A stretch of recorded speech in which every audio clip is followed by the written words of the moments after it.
menghasilkan uang supaya bisa saya bawa ke luar negeri. Cuma itu aja, karena tidak mungkin setiap kali berobat saya harus minta donasi. Jadinya alhamdulillah banyak juga teman-teman yang membantu untuk bikin konten.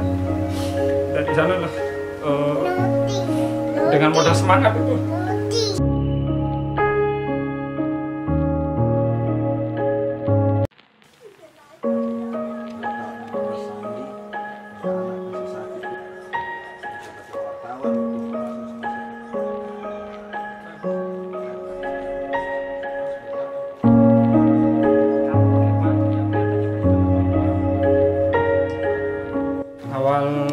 Ya, jadi pada saat jam 11 pagi kita USG dari pihak dokter menyampaikan perkiraan lahir sekitar sekitar jam 10 malam. Akhirnya kita bawalah ke rumah sakit untuk persiapan lahiran, dan kondisi hasil USG itu normal, tidak ada tanda-tanda kelainan gitu kan. Nah, setelah anak ini lahir, ternyata ada kelainan, bahwasannya kantong kemihnya itu berada di dinding perut gitu kan.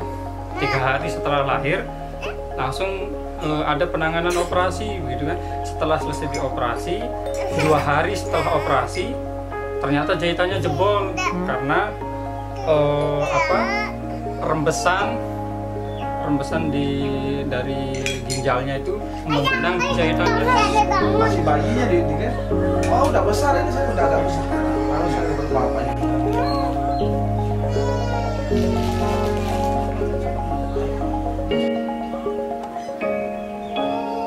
Jebol. Nah, setelah jebol 2 minggu kemudian mau dioperasi lagi di rumah sakit kota. Ternyata setelah 1 minggu di rumah sakit kota itu alatnya tidak ada gitu kan. Akhirnya dengan kondisi jebol jahitan kita bawa pulang, dengan berat hati kita bawa pulang, kita rawat di rumah. 6 bulan setelah itu ada yang memberikan donasi, itulah yang kita pakai untuk biaya ke Surabaya. Bahwasanya ini memang kasus pertama begitu, kasus pertama yang ditangani di Surabaya.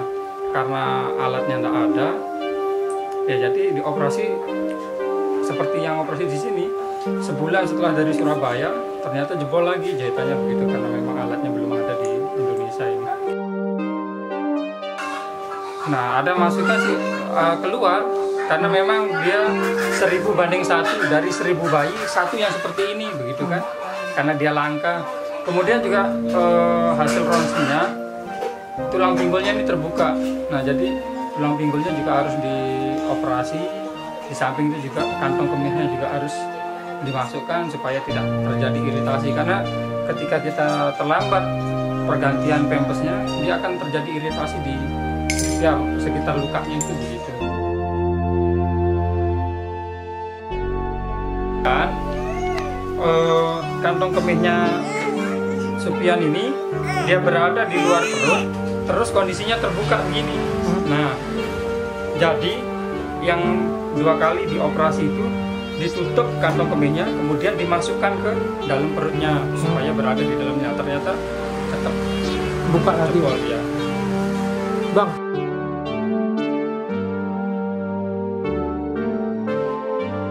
ini anak kedua ya. Umurnya bang? Umurnya sekarang 2 tahun. 2 tahun. Siapa nama lengkapnya? Adam Sufyan Atsauri.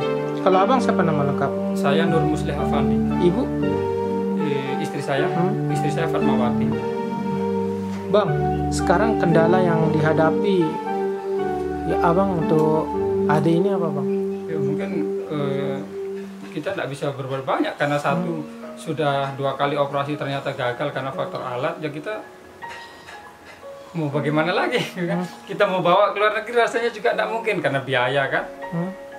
Itu sih anunya. Jadi sekarang ya kita nunggu saja, tunggu dia usianya mungkin 7 tahun atau 8 tahun sambil nunggu dana gitu kan. Nah, nanti kalau udah umur 7 tahun bisa kita arahkan dia pada saat selesai operasi supaya tidurnya miring.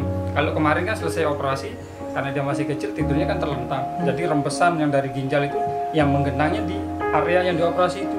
Tapi ketika nanti kita sudah bisa arahkan, dia bisa tidur miring. Kalau dia terjadi rembesan, supaya dia langsung jatuhnya ke samping begitu.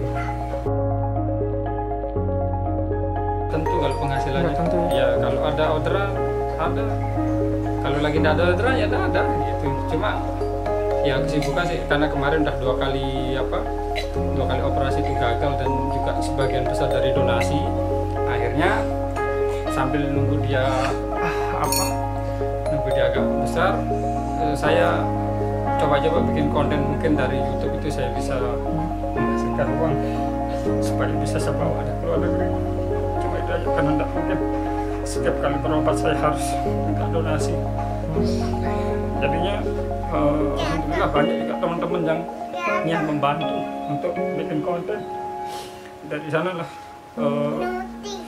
dengan modal semangat itu saya sama teman-teman berusaha untuk bikin konten. Mudah-mudahan ada jalan ya, walaupun kecil kemungkinan, tapi ini bagian dari ikhtiar kita begitu kan.